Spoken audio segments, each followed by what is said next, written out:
Mag-ingat ng husto upang maiwasan ang dalawang patibong kung saan nahuhulog ang karamihan ng mga tao sa panahon ng kanilang pagrorosaryo.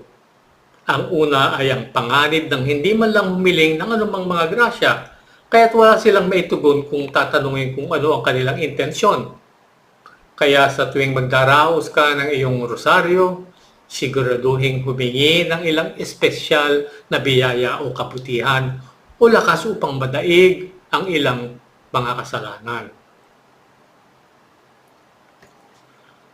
Ang pangalawang pagkakamali na karaniwang ginagawa habang nagdarasal ng rosaryo ay ang kawalan ng intensyon maliban lamang na tapusin ito sa lalong madaling panahon.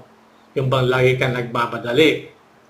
Ito ay dahil itinuturing ng marami ang rosaryo bilang isang pasanin na nagpapabigat sa kanila kapag hindi pa ito nadarasal